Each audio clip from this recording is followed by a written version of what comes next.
สิงหาคม 2566 เวลา 14 นาฬิกา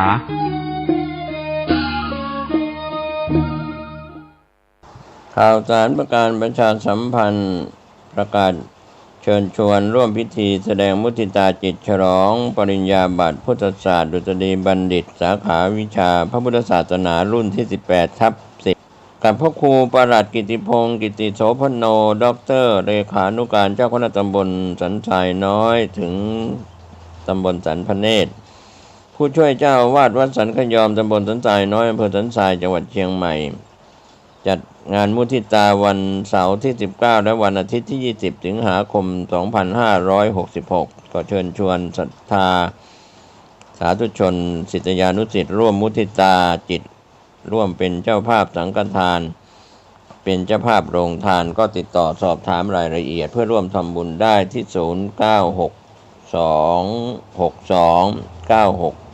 0962629694ได้ทุกวันก็เป็นงานบุญงานกุศลมุทิตาจิตฉลองปริญญาบัตรพุทธศาสตร์ดุษฎีบัณฑิตสาขาวิชาพระพุทธศาสนารุ่นที่ 18/10 แด่ท่านพระครูประหลัดกิติพงศ์กิติโสพโนด็อกเตอร์เลขานุการเจ้าคณะตำบลสันทรายน้อยถึงสันพเนตรผู้ช่วยเจ้าวาดวัดสันขยอมตำบลสันทรายน้อยอำเภอสันทรายจังหวัดเชียงใหม่เชิญท่านร่วมงานนี้ทั้ง2วันวันเสาร์ที่19และวันอาทิตย์ที่20สิงหาคม2566โดยทั่วหน้ากัน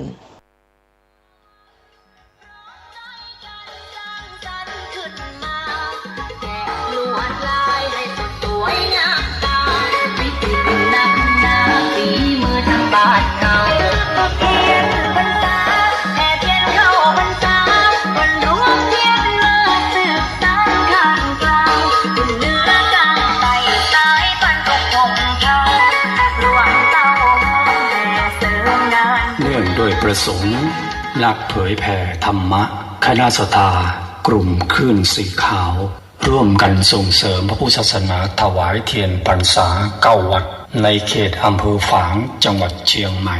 วันที่13สิงหาคม2566 9วัดมีดังนี้ 1. วัดพระบาทอุดม 2. วัดเสาหิน 3. วัดเทพอำนวย 4. วัดสุวรรณรามม่อนปิ่น5. วัดปัณณรามต้นหนุน 6. วัดศรีมงคล 7. วัดชัยเกษม 8. วัดศรีมหาโพธิ์ 9. วัดปางปอยผู้ที่ร่วมเดินทางจุดที่1รวมตัวปั๊มน้ำมันปตท.อำเภอแม่ริมจังหวัดเชียงใหม่เวลา 5:30 นาทีจุดที่2รวมตัวทุกคณะปากทางปางกว้างหน้าค่ายตำรวจตระเวนชายแดนสมเด็จพระนเรศวรมหาราชอำเภอแม่แตงจังหวัดเชียงใหม่เวลา 6:30 นาทีแล้วเดินทางถวายเทียนพรรษาณวัดโสภณารามบ้านห้วยงูในอำเภอฝางจังหวัดเชียงใหม่เวลา 10:30 นาทีแล้วเดินทางถวายเทียนพรรษาอีก9วัดในเขตอำเภอฝางจังหวัดเชียงใหม่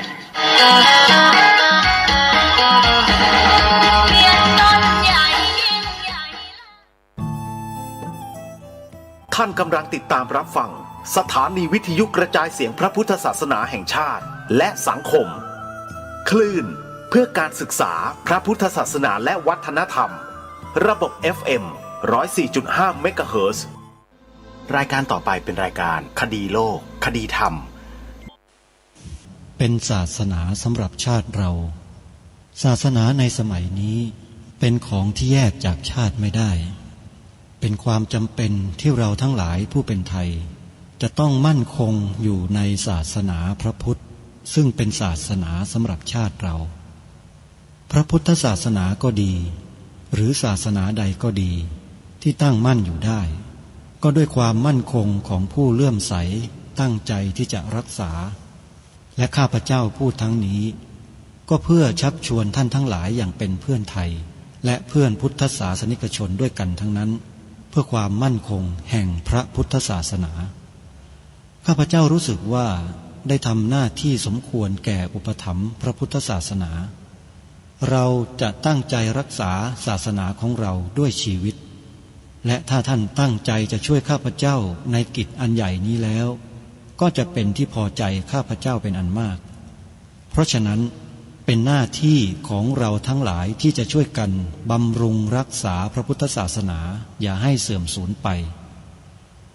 การที่จะบำรุงพระพุทธศาสนาเราต้องรู้สึกก่อนว่าหลักของพระพุทธศาสนาคืออะไรเราจะถือว่าเราเป็นไทยด้วยกันหมด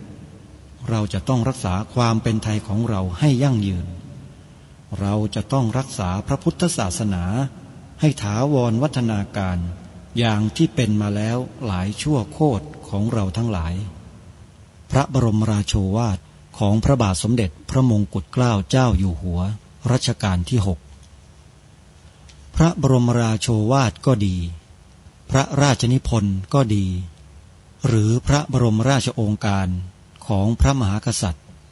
ถือเป็นบทบัญญัติแห่งกฎหมายทั้งหมดทั้งสิ้นการบัญญัติให้พระพุทธศาสนาเป็นศาสนาประจำชาติไทยไว้ในรัฐธรรมนูญ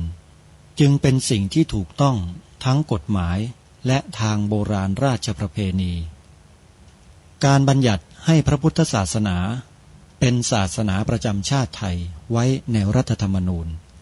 ย่อมเป็นหลักค้ำประกันให้กับประชาชนคนไทยว่า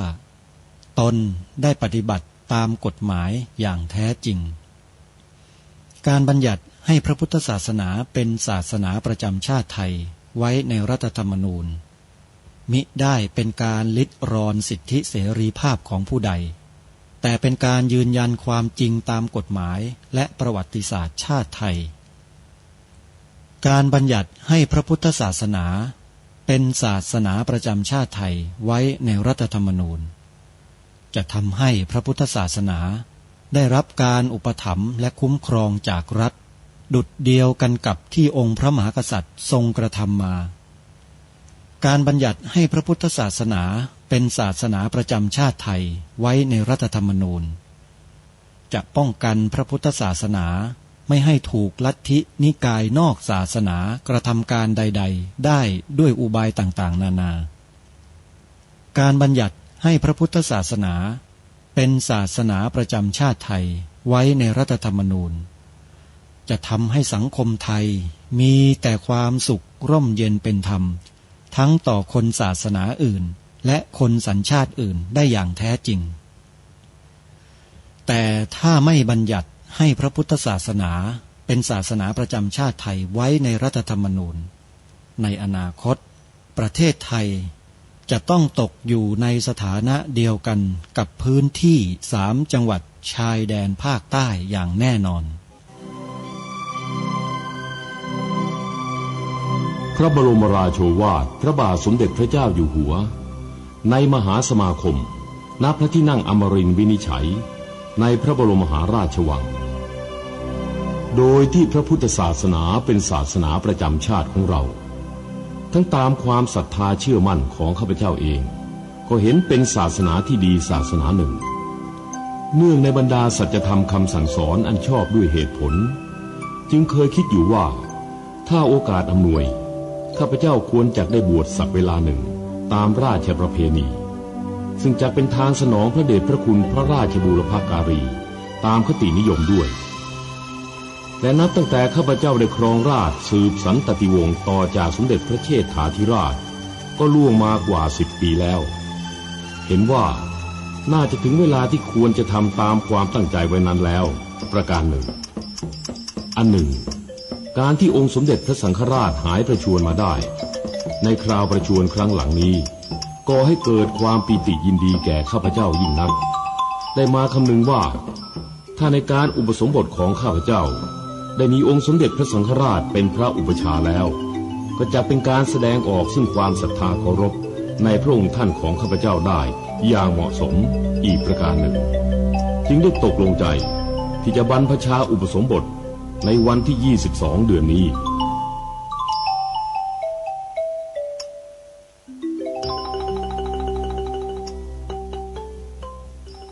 สิงหาคมพระพุทธศักราช2566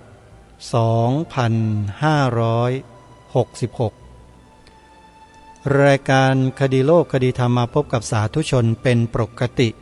ทุกวันจันทร์ถึงวันศุกร์ และวันเสาร์อาทิตย์ทางสถานีวิทยุแห่งนี้ท่านสามารถใช้โทรศัพท์มือถือระบบ Android ดาวน์โหลดแอปพลิเคชันที่ชื่อว่าวิทยุพุทธศาสนาทั่วไทยเพื่อติดตามรับฟังรายการนี้ได้ทุกวันแอปพลิเคชันนี้รวบรวมสถานีวิทยุพระพุทธศาสนาแห่งชาติไว้เพื่อรองรับอนาคตข้างหน้ามากถึง40สถานีทั่วไทยและจะยังมีเข้ามาในแอปพลิเคชันนี้อีกเป็นจำนวนมากหลังจากที่ถูกปิดสถานีไปหมดแล้วปีหน้าทางการเขาจะสั่งปิดสถานีวิทยุของพระสงฆ์ทั่วประเทศแล้วโยมถ้าโยมไม่ดาวน์โหลดแอปพลิเคชันนี้ไว้โยมจะไม่ได้ฟังรายการจากสถานีวิทยุของพระสงฆ์อีกแล้วนะโยมนะอาตมาภาพจะประกาศให้ทุกวันทุกวันทุกวันนี่แหละจนกว่าญาติโยมจะตื่นรู้กันไม่ใช่ฟังกันไปข้ามฟังกันไปวันๆโดยที่ไม่คิดจะวางแผนอนาคตในการติดตามรับฟังเนื้อหาสาระต่างๆที่โยมติดตามรับฟังกันเป็นประจำนี้เลยแล้วก็ปล่อยให้มันหายไปจากจิตใจของเรามันไม่ดีนะโยมถ้าปล่อยให้ธรรมะหายไปเดี๋ยวจิตใจเราก็จะถูกอาธรรมเนี่ยแทรกเข้าหาทุกวันทุกวันจิตใจเราก็จะมีแต่อาธรรมเต็มไปหมดเลยเพราะฉะนั้นดาวน์โหลดแอปพลิเคชันนี้ไว้นะเพื่อป้องกันอาธรรมไม่ให้เข้าไปในใจของเราจิตใจเราก็จะได้สว่างไสวเหมือนกับพระอัญญาโกณฑัญญะที่สว่างไสวเพราะการบรรลุธรรมเป็นครั้งแรกเป็นรัตตัญญูเป็นบุคคลแรกในโลกที่ได้รับดวงตาเห็นธรรมในยุคสมัยของพระสัมมาสัมพุทธเจ้าที่มีพระนามว่าโคตมะหรือโคดมการที่เราได้ฟังธรรมะอยู่เป็นประจำทำให้เราเกิดปัญญาเกิดแสงสว่างเกิดญาณเกิดวิชชาขึ้นเหมือนดังพระอัญญาโกณฑัญญะได้เกิดขึ้นนั้นแหละมีดวงตาเห็นธรรมเพราะฉะนั้นการสั่งสมซึ่งการฟังธรรมบ่อยๆก็จะเป็นเหตุเป็นปัจจัยให้เราได้เข้าถึงธรรมเหมือนกับพระอัญญาโกณฑัญญะ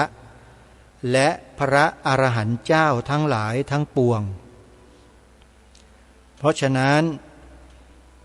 การดาวน์โหลดแอปพลิเคชันวิทยุพุทธศาสนาทั่วไทยเอาไว้ในเบื้องต้น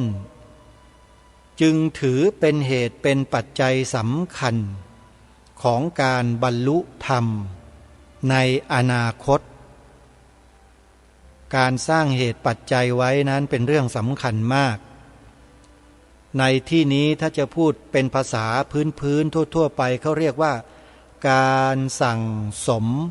ซึ่งบุญนั่นเองการสั่งสมบุญนำสุขมาให้พระพุทธเจ้าตรัสยืนยันเอาไว้นะโยมนะเพราะฉะนั้นในวันนี้รายการคดีโลกคดีธรรมก็จะได้นำบทวิเคราะห์ที่มีนักวิจัยบางท่านได้ทำการวิจัยและเสนอบทวิเคราะห์เป็นเอกสารเอาไว้ในโลกโซเชียลเน็ตเวิร์กทางรายการก็จะได้นำมาเสนอให้กับท่านผู้ฟังได้สดับรับฟังกันในรูปของวิชาการญาติโยมที่เป็นชาวบ้านเป็นชาวไร่ชาวนาชาวสวนญาติโยมก็ค่อยๆฟังไปนะ เพราะผลงานนี้จะเป็นวิชาการนิดหนึ่งแต่ก็ไม่เหนือบ่าฝ่าแรงของชาวพุทธเราที่เราฟังธรรมกันมานานศึกษาเรียนรู้ธรรมกันมานานจากครูบาอาจารย์ต่างๆก็น่าจะฟังกันเข้าใจฟังกันรู้เรื่องนะโยมนะทำไมจึงนำบทวิจัยธรรมจักกัปปวัตนสูตรที่มีนักวิชาการเขาได้ทำการวิเคราะห์ทำการวิจัยเอาไว้นี้มานำเสนอในรายการก็เพราะเนื่องจากว่าทางรายการได้นำบทธรรมจักกัปปวัตนสูตรทั้งบาลีและคำแปลภาษาไทยมานำเสนอในรายการผู้ฟังในรายการก็ได้ฟังจบไปแล้วแต่อาจจะมีข้อสงสัยมีสิ่งที่ต้องการจะได้รับรู้ได้คำอธิบายเพิ่มเติมทางรายการก็เลยไม่ให้ผ่านผลประโยชน์นี้ไปก็เลยจะยกผลประโยชน์นี้ให้กับผู้ที่สนใจที่จะสดับรับฟังต่อไปนี้เนี่ยให้ได้รับประโยชน์กันอย่างเต็มที่นะโยมนะเราไม่จำเป็นหรือเราไม่ต้องไปทำวิจัยไปทำการวิเคราะห์อะไรเพราะเราไม่มีความรู้แต่นักวิชาการบางท่านเขามีความรู้เขามีหลักทางวิชาการอยู่เขาไปทำการศึกษาวิเคราะห์วิจัยบทธรรมจักกัปปวัตนสูตรเอาไว้ให้แก่พวกเรากันแล้วทางรายการไปสืบค้นมาจนเจอข้อมูลก็เลยจะนำมาเสนอให้กับพวกเราทุกท่านนั้นได้ศึกษาเรียนรู้ในบทวิเคราะห์ดังกล่าวไปพร้อมๆกันด้วยอาตมาภาพยังไม่ได้อ่านนะโยมยังไม่เคยอ่านเลยเพิ่งจะเจอแล้วก็ตั้งใจว่านำมาเผยแพร่นำมาอ่านให้กับญาติโยมของเราที่ฟังรายการได้สดับรับฟังไปด้วยดีกว่าเราอ่านอยู่คนเดียวรู้อยู่คนเดียวแล้วถ้าจะให้มันเป็นธรรมเนี่ยก็คืออ่านตอนที่มาออกอากาศเลยเพราะยังไม่ได้อ่านมาก่อนเลยโยมยังไม่รู้เลยว่าเนื้อหาเป็นยังไงแต่เชื่อมั่นว่าบทวิเคราะห์ดังกล่าวเนี้ยจะทำให้พวกเราที่สนใจธรรมจักกัปปวัตนสูตรจะได้รับความรู้เพิ่มเติมอย่างน่าพึงพอใจกันพอสมควรทีเดียวก่อนที่จะพบกับเนื้อหาดังกล่าวรายการคดีโลกคดีธรรมขอประกาศเชิญชวนพวกเราร่วมกันทำบุญทอดกฐินปีนี้ตามที่ต่างๆร่วมกันนะโยมนะใครสะดวกที่ไหนโยมทำที่นั่นไม่จำเป็นที่จะต้องไปทำไกลๆวัดที่เรารู้จักวัดที่เราคิดว่าทำประโยชน์ให้กับสังคมเราก็ไปทำบุญที่วัดนั้นถ้าจะให้ทางรายการแนะนำก็บอกกับญาติโยมได้เลยว่าวัดเหล่านี้ที่จะเอ่ยนามให้ท่านญาติโยมสาธุชนได้ฟังเนี่ยเป็นวัดที่ควรไปทำบุญทอดกฐินให้มากๆใครอยู่ใกล้วัดไหนไปวัดนั้นสถานที่แห่งแรกหรือหน่วยงานแรกที่จะประกาศเชิญชวนพวกเราได้ร่วมทำบุญกันคืองานบุญกฐินวัดสามชุกวัดสามชุกตั้งอยู่ที่ตำบลสามชุกอำเภอสามชุกจังหวัดสุพรรณบุรีวัดนี้เจ้าอาวาสเป็นผู้เสียสละความรู้ความสามารถของตนเองทำงานเพื่อพระพุทธศาสนามาโดยตลอดและก็ไม่เคยทิ้งลูกหลานเยาวชนนักเรียนนักศึกษาก็หันมาพาเด็กนักเรียนนักศึกษาเยาวชนมาอบรมเข้าค่ายศีลธรรมอยู่ที่วัดเป็นประจำตลอดทั้งปี แล้วท่านก็ชวนญาติโยมสร้างศาลาปฏิบัติธรรมหลังใหม่ขึ้นมาเพื่อการอบรมให้ความรู้ทางด้านศีลธรรมแก่เยาวชนโดยเฉพาะเพราะฉะนั้นวัดนี้ทางรายการจึงประกาศเป็นวัดแรกซึ่งจะจัดทอดกฐินในปีนี้วันที่26พฤศจิกายน26พฤศจิกายนนะโยมนะใครสนใจก็ติดต่อสอบถามไปได้ที่หมายเลขโทรศัพท์089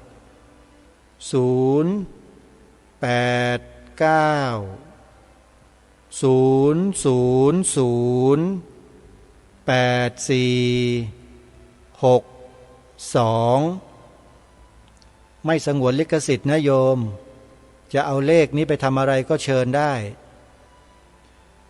วัดต่อไปคือวัด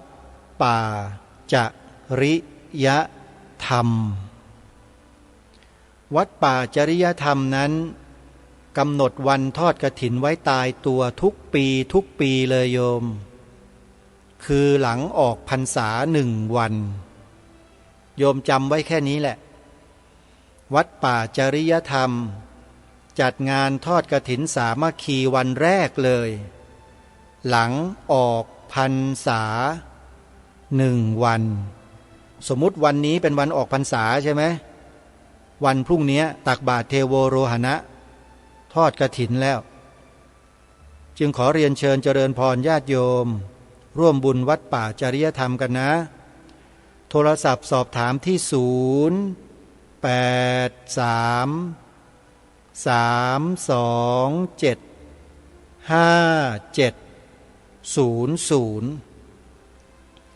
วัดต่อไปคือวัดหนองกายวัดหนองกายเนี่ยถ้าญาติโยมรู้ความจริงของกิจกรรมของการทำประโยชน์เพื่อสังคมของวัดนี้แล้วเนี่ยโยมจะอดทำบุญกับวัดนี้ไม่ได้นะโยมนะอาตมารู้แอบดูเฟซบุ๊กอยู่แอบดูกิจกรรมแอบฟังกิจกรรมของทางวัดหนองกายอยู่ทำจริงๆไม่หยุดไม่หย่อนเลยโยมวัดหนองกายเปิดที่ธรณีสงฆ์ที่อยู่ห่างออกจากวัดไปข้างในเนี่ยให้เป็นป่าปริวาสตลอดปีตลอดชาติโยมพระสงฆ์ทั่วราชอาณาจักรท่านสามารถมาเข้าอยู่ปริวาสกรรมวันไหนก็ได้ขอให้มาเถอะทางวัดยินดีต้อนรับแค่งานบุญปริวาสงานเดียวเนี่ยโยมทำบุญนี่บุญก็มหาศาลแล้วโยมและจะไปป่วยกล่าวอะไรกับบุญอื่นๆที่ทางวัดพาทำอยู่เล่าโดยเฉพาะสร้างอุโบสถรูปทรงเจดีย์พุทธคยาจำลองเนี่ยอาตมาภาพไปเห็นมาแล้วโยมด้วยตาตัวเองสุดยอดมากยอมรับเลยว่าเจ้าวาดเนี่ยวิสัยทัศน์ไกลมากโยมไปดูเจ้าวาดหน้าตาหล่ออย่างกับพระเอกหนังอินเดียนะโยมเอาจริงๆนะโยมนะท่านพระอาจารย์เจ้าวาดวัดหนองกายเนี่ยท่านไม่ค่อยให้คนมาเห็นหรอกว่าเดี๋ยวคนติดใจไม่ยอมกลับบ้านพูดเล่นนะโยมนะพูดเล่นหยอกกันเราชาวพุทธด้วยกันเนี่ยคือเจ้าวาดเนี่ยท่านขยันแล้วก็มีวิสัยทัศน์ญาติโยมอย่าลืมไปทำบุญทอดกฐินที่วัดนี้นะสร้างอุโบสถรูปทรงเจดีย์พุทธคยากันวัดหนองกายนี้ตั้งอยู่ที่ตำบลสันป่ายางอำเภอแม่แตงจังหวัดเชียงใหม่โทรศัพท์สอบถามที่หมายเลข08338936642หรือ062-424-9659 วัดต่อมาคือวัดฝายหินอยู่ในจังหวัดเชียงใหม่เหมือนกัน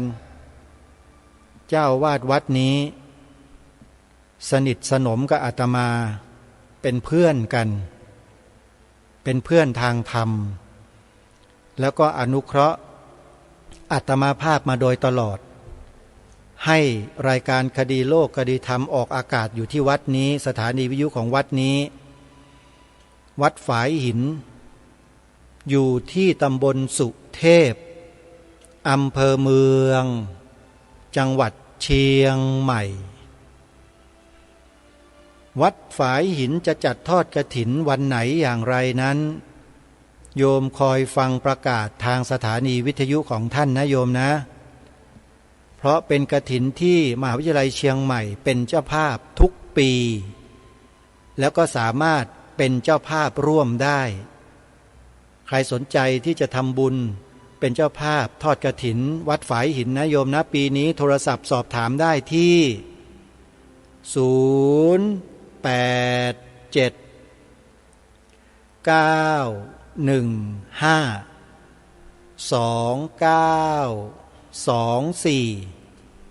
087-915-2924วัดฝายหินนะวัดต่อไปคือ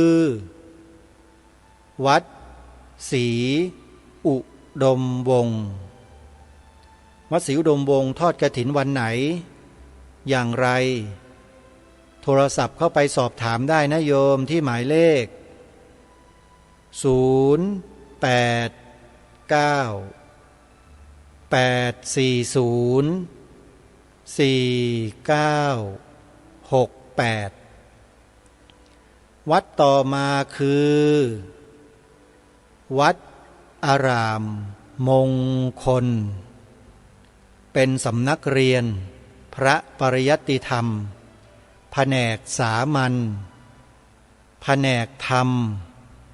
แผนกบาลีอยู่ในวัดเจ้าอาวาสขยันมีวิสัยทัศน์ทำงานเผยแผ่ธรรมโดยการตั้งสถานีวิทยุไว้ในวัดท่านนำรายการคดีโลกคดีธรรมออกอากาศตอนเวลา 9 โมงเช้าทุกวันวัดนี้จะจัดทอดกฐินวันไหนอย่างไรโยมจดหมายเลขโทรศัพท์เอาไว้นะสอบถามครูบาอาจารย์ได้วัดอารามมงคลตั้งอยู่ที่ตำบลยางตลาดอำเภอยางตลาดจังหวัดกาฬสินธุ์โยมโทรเข้าไปที่หมายเลข084-034-4606หรือ094-281-3500วัดต่อมาคือวัดบ้านปลาคูนวัดบ้านปลาคูนอยู่ที่ตำบลท่าหาดยาวอำเภอโพนทรายจังหวัด101วัดนี้ทำงานแบบปิดทองหลังพระมาโดยตลอดเจ้าอาวาสก็ดีท่านผู้ช่วยเจ้าอาวาสก็ดีทำงานเผยแผ่ธรรมกับสังคมทุกวันไม่เคยหยุดเพราะที่วัดบ้านปลาคูนมีสถานีวิทยุคลื่น 104.50 เมกะเฮิรตซ์ออกอากาศไปได้ไกลแสนไกลโยมถ้าไม่มีคลื่นอื่นแทรกเนี่ยไปไกลมากไกลดังมาถึงสวนป่าสามัคคีธรรมของอาตมาเลยแหละถ้าหามุมเปิดวิทยุฟังเนี่ยแต่ถ้าทางแอปพลิเคชันแล้วโยมไม่ต้องไปเอียงหาวิทยุหรอกโยมถือโทรศัพท์ไปทั่วโลกก็เปิดฟังได้ถ้าดาวน์โหลดแอปพลิเคชันวิทยุพุทธศาสนาทั่วไทยไว้เนี่ยฟังได้ทุกที่ถึงบอกให้พวกเราดาวน์โหลดกันเนี่ยเพราะมีประโยชน์จริงๆนะโยมนะวัดบ้านปลาคูนจะจัดทอดกฐินวันไหนอย่างไรนั้น โยมโทรศัพท์สอบถามได้เลยนะที่หมายเลข0811839690อนุโมทนาบุญกับทุกท่านท่านอาจารย์พระครูบอกบุญให้กับวัดอื่นๆแล้วสวนป่าสามัคคีธรรมล่ะไม่มีทอดกฐินกับเขาหรือไม่มีโยมสวนป่าสามัคคีธรรมไม่ใช่วัดไม่ใช่สำนักสงฆ์เป็นสถานธรรมเป็นสถานที่ปฏิบัติธรรมนะโยมไม่ได้ขึ้นทะเบียนจ้ะแล้วทำยังไงล่ะจะทำบุญทอดผ้าป่าออนไลน์ได้ตลอดแล้วทอดถ้าป่าออนไลน์ต้องทำยังไงแล้วเจ้าคะโอนปัจจัยเข้ามาทางบัญชีธนาคารได้เลยโยมธนาคารอะไรคะธนาคารไทยพาณิชย์สาขาบางลำพูเลขบัญชี11421949897หรือจะโอนทางพร้อมเพย์ก็โอนได้ที่หมายเลข0946626935เป็นเบอร์โทรศัพท์ด้วยนะเบอร์พร้อมเพย์อันเนี้ยโยมก็ทำบุญเข้ามาได้ตลอดนะโยมนะอาตมาก็มีภาระต้องรับผิดชอบอยู่หลายรายการปัจจัยก็ไม่ได้มีญาติโยมนำมาถวายเป็นล่ำเป็นสันเหมือนกับครูบาอาจารย์หลายๆวัดนำมาเป็นก้อนๆใหญ่ๆไม่มีเลยโยมมีแต่ญาติโยมที่ฟังรายการนี่แหละโอนปัจจัยเข้ามาทำบุญกันแม่ศรีนวลรันจวนเป็นต้นโยมพี่อุไรวันวาตรีบุญเรืองซุปหางวัวขอนแก่นอันเนี้ยก็ช่วยอยู่เป็นประจำอยู่นอกนั้นอาตมาภาพไม่ทราบโยมไม่ได้แจ้งมาบางทีโอนปัจจัยเข้ามาแบบปิดทองหลังพระก็มีอาตมาภาพทราบซึ้งในน้ำใจขออนุโมทนาบุญขอบคุณญาติโยมมากๆที่ช่วยให้อาตมาได้สร้างบารมี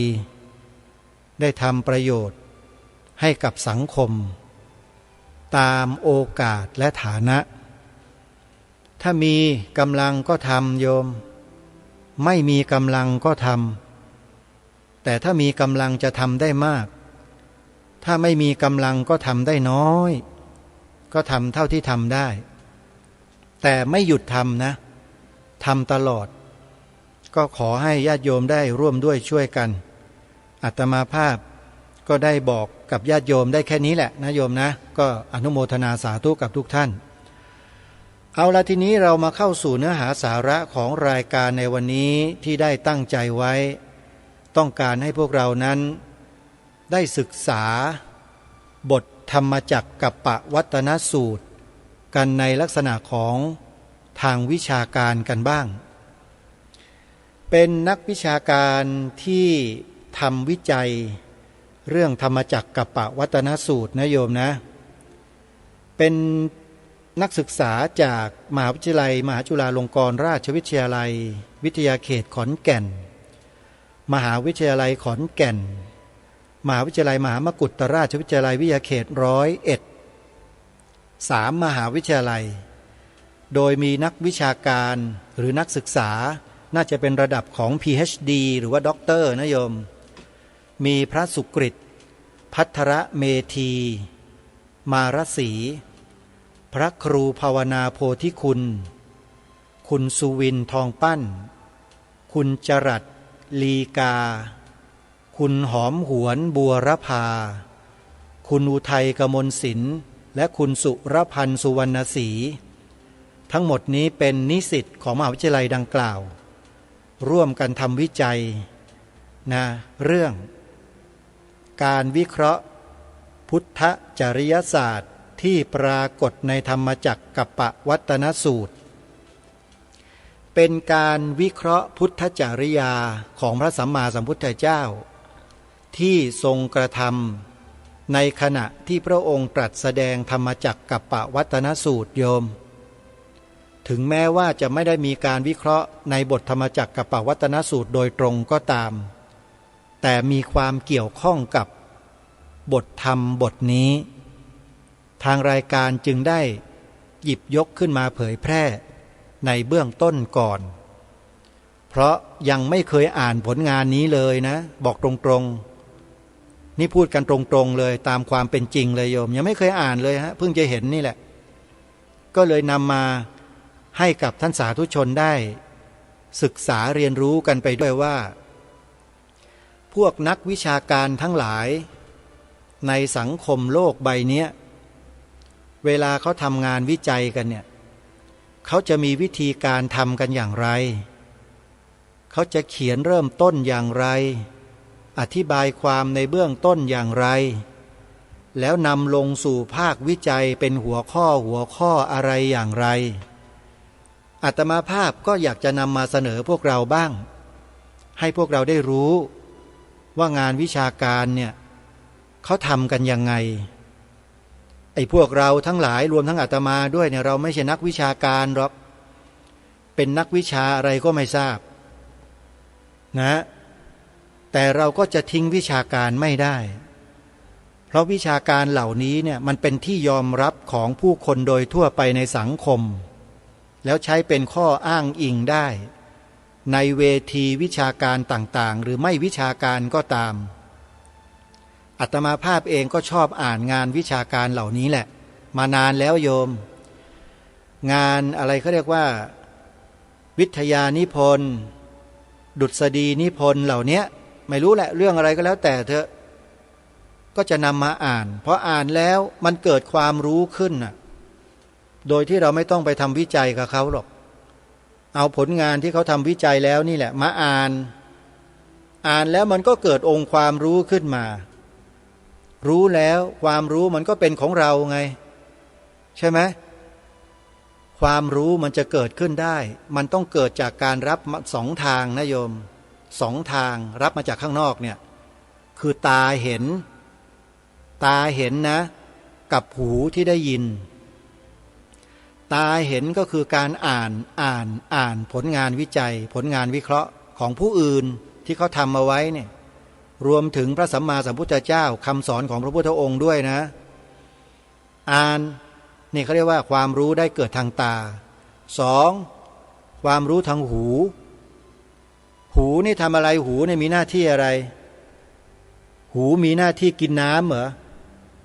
หรือว่าหูมีหน้าที่ไว้สับปลาช่อนไว้แกงส้มไม่ใช่เลยฮะหูมีไว้ฟังฮะความรู้มันเกิดจากการฟังเนี่ยสำคัญมากเลยฟังเนี่ยโยมสมัยครั้งพุทธกาลเนี่ยเขาบรรลุธรรมกันนะบรรลุด้วยการฟังเท่านั้นนะโยมไม่ได้บรรลุด้วยการทำวิทยานิพนธ์ดุษฎีนิพนธ์แบบทุกวันนี้ไม่มีบรรลุไม่ได้ฮะอันนี้แต่ต้องฟังกับอ่านคำสอนของพระพุทธเจ้าเท่านั้นนะอ่านคำสอนของศาสดาอื่นในโลกนี้ไม่ว่าศาสดาไหนทั้งนั้นน่ะไม่บรรลุธรรมหรอกไม่มีทางบรรลุธรรมได้นอกจากของพระสัมมาสัมพุทธเจ้าเท่านั้นนะอันนี้ท้าทายทั่วโลกเลยใครก็ได้จะเป็นผู้ชายผู้หญิงจะเป็นนักบวชในศาสนาไหนในโลกนี้ถ้ามาอ่านผลงานของพระพุทธเจ้าคือคำสอนแล้วมีสิทธิ์บรรลุได้บรรลุธรรมอันนี้ท้าทายเลยธรรมะของพระพุทธเจ้าเนี่ยที่เราสวดกันทุกวันสรรเสริญพระพุทธคุณพระธรรมคุณจำได้ไหมสวากขาโตภควตาธัมโมสันทิฏฐิโกอากาลิโกเอหิปัสสิโกโอปะนะยิโกปัจจตังเวทิตโพวินยูหิเนี่ยที่เราสวดกันทุกวันเนี่ยโยมท้าทายให้มนุษย์ในโลกนี้มาพิสูจน์นะยกเว้นไอ้พวกอนูนาคีพวกอะไรต่างๆเหล่านี้ไม่มาพิสูจน์หรอกพวกนี้อยู่ใต้ดินนู่น พูดอย่างนี้หลายคนที่ศึกษาข้อมูลพวกนี้ก็ร้องหอร้องอ๋อกันเลยนะอันนั้นเอาไว้ก่อนไม่พูดอะไว้พูดทีหลังพูดจะได้เฉพาะตนโยมคนอื่นก็ไม่ฟังหรอกมาดูผลงานวิจัยนะโยมนะหัวข้อเรื่องเขาเขียนเอาไว้ว่าการวิเคราะห์พุทธจริยศาสตร์ที่ปรากฏในธรรมจักรกัปปวัตตนสูตรภาษาอังกฤษอาตมาอ่านไม่ค่อยออกหรอก An analysis of Buddhist ethics as shown in ดัมมาจากกัปปวัตตนสุตตะเป็นภาษาอังกฤษนะก็พอจะอ่านออกก้มๆแก้มๆกับเขาได้บ้างนะโยมจบป .6 ผลงานเหล่านี้ก็อย่างที่ได้เอ่ยนามมาเมื่อสักครู่ทั้งพระทั้งโยมที่เป็นนิสิตของมหาวิทยาลัยมหาจุฬามหาบังกุฏแล้วก็ขอนแก่นร่วมกันจัดทำงานวิจัยชิ้นนี้ขึ้นมาในบทคัดย่อเขาบอกเอาไว้ว่าถ้าเป็นนิสิตนักศึกษามหาวิทยาลัยสงฆ์2 แห่งถ้าฟังแล้วก็จะเกิดประโยชน์กับท่านด้วยนะครับเพราะท่านเข้าใจดีเขาบอกว่าบทคัดย่อนะเขาบอกอย่างนี้การวิจัยครั้งนี้มีวัตถุประสงค์เพื่อ 1. ศึกษาแนวคิดทฤษฎีพุทธจริยศาสตร์ 2. ศึกษาประวัติและสารัตถะในธรรมจักรกัปปวัตตนสูตร 3. วิเคราะห์พุทธจริยศาสตร์ที่ปรากฏในธรรมจักรกัปปวัตตนสูตรเป็นการวิจัยเชิงเอกสาร documentary research ที่มุ่งศึกษาถึงการวิเคราะห์พุทธจริยศาสตร์ที่ปรากฏในธรรมจักรกัปปวัตตนสูตรแล้ววิเคราะห์ข้อมูลด้วยวิธีการพรรณนาตามหลักอุปนัยแล้วเขาก็มีหัวข้อในการวิเคราะห์ไว้3 ข้อคือ 1. แนวคิดทฤษฎีพุทธจริยศาสตร์เป็นแนวคิดที่นำมาใช้เป็นเครื่องมือในการควบคุมพฤติกรรมทางกายวาจาใจซึ่งแบ่งเป็น3 ระดับคือระดับต้นได้แก่ศีลควบคุมกายและวาจาระดับกลางได้แก่กุศลกรรมบท10เป็นเครื่องมือควบคุมใจระดับสูงได้แก่มรรคมีองค์8ควบคุมกายวาจาและใจพัฒนาสติปัญญาของมนุษย์ให้บรรลุเป้าหมายสูงสุดคือพระนิพพาน 2. ธรรมจักรกัปปวัตตนสูตรเป็นพระธรรมเทศนากันแรกที่พระพุทธเจ้าทรงแสดงแก่ปัญจวัคคีย์ที่ป่าอิสิปตนมฤคทายวันโดยมีสาระสำคัญคือทางสุดโต่ง2 ทางได้แก่กามสุขัลลิกานุโยคคือการหมกมุ่นอยู่ในกามและอัตตกิลมัฏฐานุโยคการทรมานตนให้ลำบากโดยเปล่าประโยชน์ซึ่งเป็นไปเพื่อความทุกข์และนำเสนอหลักมัชฌิมาปฏิปทาเพื่อการดำเนินชีวิตที่ดีงามและบรรลุเป้าหมายสูงสุดคือพระนิพพาน 3. การวิเคราะห์พุทธจริยศาสตร์ที่ปรากฏในธรรมจักรกัปปวัตตนสูตรพบว่าพุทธจริยศาสตร์ที่ปรากฏในธรรมจักรกัปปวัตตนสูตรเป็นพุทธจริยศาสตร์ระดับสูงได้แก่อริยสัจ4ที่มีกิจในอริยสัจ3ได้แก่สัจจญาณรู้ว่าความจริงคืออะไรกิจจญาณรู้ว่าควรจะจัดการกับมันอย่างไรกตญาณรู้ว่าเมื่อจัดการกับมันแล้วได้ผลอย่างไรและมักมีองค์8ที่ใช้เป็นเครื่องมือในการพัฒนาตนเองเพื่อความดับทุกข์และบรรลุถึงพระนิพพานนี้เป็นบทคัดย่อของนิสิตทั้งหลายที่ร่วมกันจัดทำบทวิเคราะห์ดังกล่าวนี้ในเบื้องต้นซึ่งทางรายการได้นำมาอ่านให้พวกเราได้สดับรับฟังกันไปแล้ว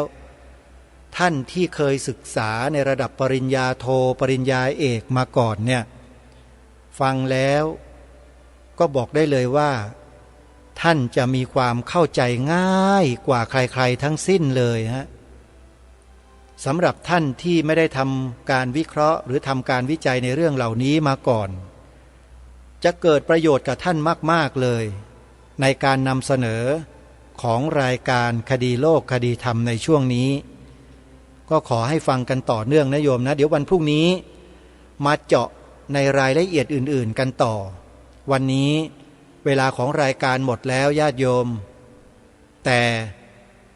จะขอสรุปรายการในช่วงท้ายสักนิดหนึ่งว่าบทธรรมจักรกัปปวัตนสูตรเนี่ยเป็นบทที่องค์สมเด็จพระสัมมาสัมพุทธเจ้าตรัสแสดงเป็นครั้งแรกหลังจากการตรัสรู้ใหม่ๆเพียงแค่2 เดือนเท่านั้นเองท่านสาธุชนลองนึกดูสิว่าองค์สมเด็จพระสัมมาสัมพุทธเจ้าตรัสรู้ในวันเพ็ญวิสาขะเดือน6แล้วทรงเสวยวิมุตติสุขอยู่7 สัปดาห์49 วันนะโยมนะโยมลองนึกดูว่าพระอรหันตสัมมาสัมพุทธเจ้าที่เสด็จออกจากการเสวยวิมุตติสุขตลอด49 วันมาเนี่ยและเสด็จพระพุทธดำเนินไปสู่ป่าอิสิปตนมฤคทายวันเพื่อหวังจะนำหลักธรรมระดับสูงสุดของมวลมนุษยชาติในสากลจักรวาลเนี่ยไปมอบให้กับบุคคลเพียง5 คนคือปัญจวัคคีย์ทั้ง5เพื่อให้ได้บรรลุได้รู้ได้เข้าใจเข้าถึงในหลักที่พระพุทธองค์ได้ตรัสรู้นี้คือพระนิพพานเป็นความโชคดีของโลกใบนี้เพียงใดไม่มีมนุษย์ที่ไหนนะในจักรวาลนี้นะที่จะนำเอาสิ่งประเสริฐสุดๆมามอบให้กับมวลมนุษยชาติของเราได้เหมือนดั่งองค์สมเด็จพระสัมมาสัมพุทธเจ้าจริงๆไม่มีมนุษย์ที่ไหนเลยไม่ว่าจะโลกใบนี้โลกใบอื่นหรือหลายๆโลกในจักรวาลคุณจะขี่ยานจานบินมาจากโลกไหนก็ตามคุณมาอยู่ในโลกใบนี้แล้วเนี่ยคุณจะมานำเสนอทฤษฎีอันสุดยอดที่องค์สมเด็จพระสัมมาสัมพุทธเจ้าตรัสรู้แล้วมาตรัสแสดงแก่พวกเราไม่มีพวกคุณทำไม่ได้หรอกพวกอนูนาคีพวกเรดไทยอะไรต่างๆก็แล้วแต่ไม่มีฮะทำไม่ได้หรอกเพราะฉะนั้นอย่าไปตื่นเต้นกับมนุษย์ต่างดาวมากนะโยมอาตมาภาพขอบอกอาตมาภาพเนี่ยศึกษาเรื่องมนุษย์ต่างดาวมา20 กว่าปีแล้วโยมยังไม่เห็นตื่นเต้นอะไรเลยคือดูศึกษาเพื่ออะไรเพื่อจะเปรียบเทียบดูที่ว่าพวกเนี้ยเขามาเนี่ยมาทำไมมาเพื่ออะไรแล้วสิ่งที่เขาเผยแพร่ให้กับมวลมนุษยชาติในโลกนี้คืออะไรมีประโยชน์ไหมพอมาเทียบเคียงกับคำสอนของพระพุทธเจ้าแล้วขอบอกตรงๆนะห่างไกลลิบเลยโยมจากเหมือนกับหน้ามือกับหลังมือคนละด้านกันเลยอ่ะอาตมาจึงไม่ได้ตื่นเต้นอะไรเลยจริงๆเทคโนโลยีสมัยใหม่ที่เขานำมามอบให้กับมนุษย์เนี่ยจริงๆแล้วมันเป็นแค่เครื่องมือที่เสริมกำลังให้กิเลสมนุษย์แค่นั้นเองไม่ได้ทำมนุษย์ให้พ้นทุกข์เลยฮะเพราะฉะนั้นอย่าไปตื่นเต้นนะโยมได้ยินได้ฟังอะไรในคลิปในโซเชียลเน็ตเวิร์กว่าอย่างงู้นอย่างนี้อะไรต่างๆเนี่ยอย่าไปตื่นเต้นอย่าไหลไปตามกระแสนะเดี๋ยวจะไปกันใหญ่นะโยมกลับมายืนอยู่ตรงนี้แหละแล้วโยมจะรู้อะไรมากกว่าพวกมนุษย์ต่างดาวเยอะเลยโยมจริงๆไม่ได้โกหกไม่เช่นนั้นพระพุทธเจ้าไม่ตรัสสอนเราหรอก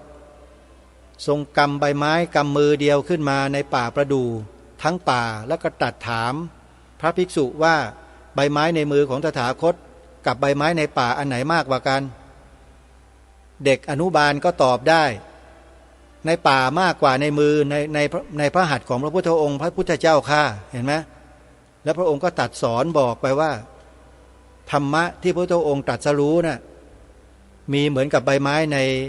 ในป่าเลยแต่สิ่งที่นำมาสอนพวกเธอมีแค่ในกำมือเท่านั้นแหละ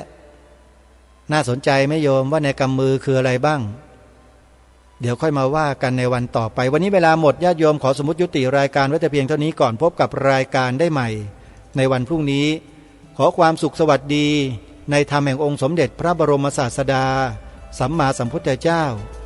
จงปรากฏเกิดมีขึ้นในจิตใจของท่านผู้ฟังทุกท่านทุกคนเทินขอเจริญพรกล้าคิดก็ต้องกล้าทำอย่ากลัวถ้าทำความดีเป็นศึกษา